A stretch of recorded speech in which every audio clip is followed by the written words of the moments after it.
ఈ రౌడీజంకి బలమైన చెక్ పెడతాం.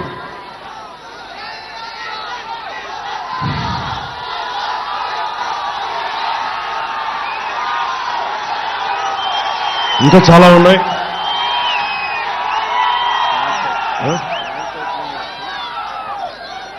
మీరు ఒకసారి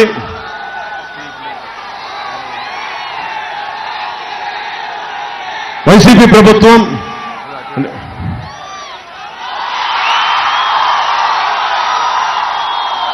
కొనతల రామకృష్ణ గారు బాధపడుతుంది ఏంటంటే పోలవరం గురించి చెప్పని పోలవరం గురించి వాళ్ళని అడిగితే, వైసీపీ వాళ్ళని అడిగితే వాళ్ళకి డ్యాన్స్ వేయడం తప్ప, డ్యాన్స్ కాంపిటీషన్లు తప్ప పోలవరం గురించి మాట్లాడే సమర్థత, సత్తా లేదు వాళ్ళకి. ఎందుకు ప్రత్యేకించి మన సీఎం రమేష్ గారిని, ఎందుకు నేను భారతీయ జనతా పార్టీని, ప్రధానమంత్రి గారిని అభ్యర్థించి మరీ ఆంధ్రాకి తీసుకొచ్చామంటే, పోలవరం ప్రాజెక్టుకి ప్రధానమంత్రి గారి సహాయ సహకారాలు లేకపోతే మనకి పోలవరం ప్రాజెక్ట్ అవ్వదు. అందుకని అలాగే ఎందుకంటే చాలా అడ్డదిడ్డంగా చేశారు దాన్ని. ప్రతిదీ కూర్చొని పోలవరం ప్రాజెక్టు వచ్చిన 2 నెలల్లో పూర్తి చేస్తాం, ఇలాంటి అబద్ధాలు చెప్పలేం. కానీ బలంగా నిలబడతాం. సకాలంలో, సాధ్యమైనంత తక్కువ కాలంలో దాన్ని పూర్తి చేసే బాధ్యత కూటమి ప్రభుత్వం తీసుకుంటుంది. అందుకు ఈయన గెలుపు చాలా కీలకం ఇక్కడ. అలాగే స్టీల్ ప్లాంట్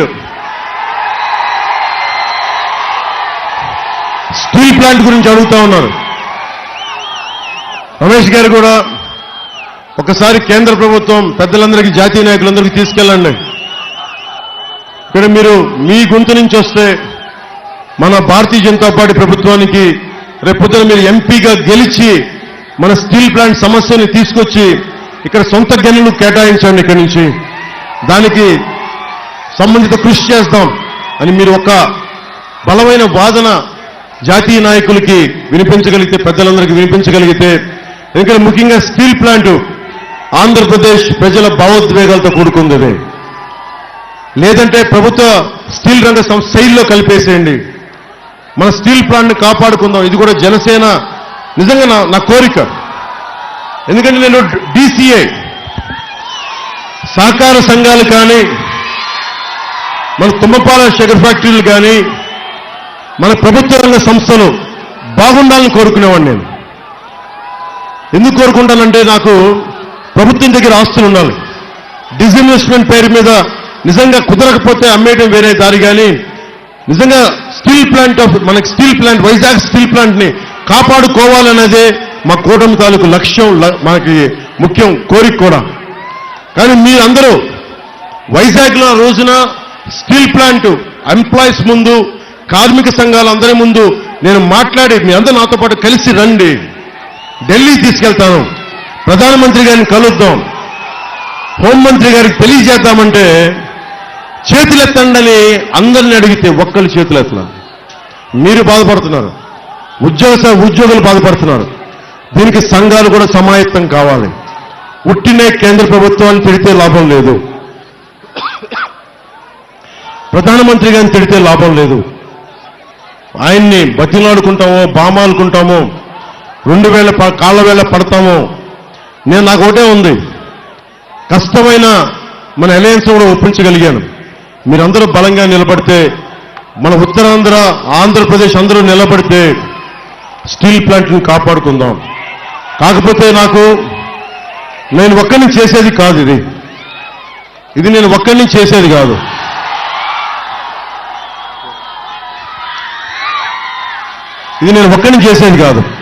మీరందరూ కలిసి వస్తేనే నేను ఏదైనా చేయగలను. మీరందరూ కలిసి వస్తే స్టీల్ ప్లాంట్ని మనం రక్షించుకునే బాధ్యత మన కూటమి ప్రభుత్వం. కానీ మీరు రావాలి రోడ్ల మీదకి. మీరు రాకపోతే మటుకు స్టీల్ ప్లాంట్ రక్షించుకోలేము. ఎందుకంటే మీ అందరికీ కూడా బాధ్యత. ఈరోజు నేను ఓట్లు అడుగుతున్నానంటే మీరందరూ ఆలోచించండి, నాకు భవిష్యత్తుకి ఏమవ్వదు. షూటింగ్లు చేస్తే నేను కోట్లు సంపాదించుకుంటాను, నా భవిష్యత్తు ఏమవ్వదు. నేను బలంగా ఉంటాను. నా జోలికి ఏ గూండాగాడు వస్తే కాళ్ళు కీళ్ళు ఇరక్కొట్టేస్తాను. నాకు ఆ భయాలు లేవు. నాకు నాకు ఆ భయాలు లేవు. నాకున్న భయం వల్ల దారిలో వస్తూ ఉంటే చిన్న బిడ్డలు ఎత్తుకొని వచ్చే బిడ్డల భవిష్యత్తు గుర్తొస్తుంది, మీ బిడ్డల భవిష్యత్తు గుర్తొస్తుంది. నేను మీకోసం తపన పడుతున్నాను తప్ప నాకేదో అధికారం కావాలనో లేదంటే వీటి కోసం నేను తపన పడట్లా. మీరు ఊహించండి, ఒక ఉద్దానం అనే సమస్య కోసం నేను పోరాడగలిగితేనే ఈరోజు పరిష్కార మార్గం వచ్చింది, మర్చిపోకండి. ఎందుకంటే రాష్ట్రం కోసం బలంగా నిలబడే నాయకులు సమూహం కావాలి.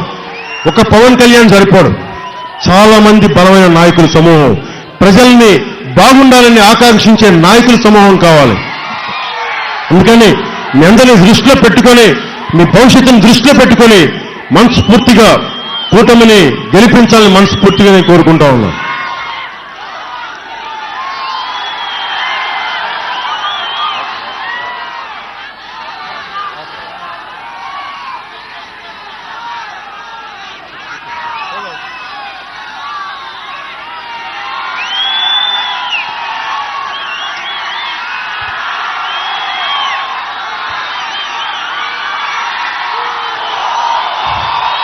ముగింపు మాటలుగా నేను తల్లి భక్తుణ్ణి, అమ్మవారి భక్తుణ్ణి, నూకాలమ్మ సాక్షిగా చెప్తున్నా, ఆంధ్రప్రదేశ్ని రక్షించుకునే బాధ్యత నేను ముందుండి నడిపిస్తాం. మా కూటమి ముందుండి నడిపిస్తుంది.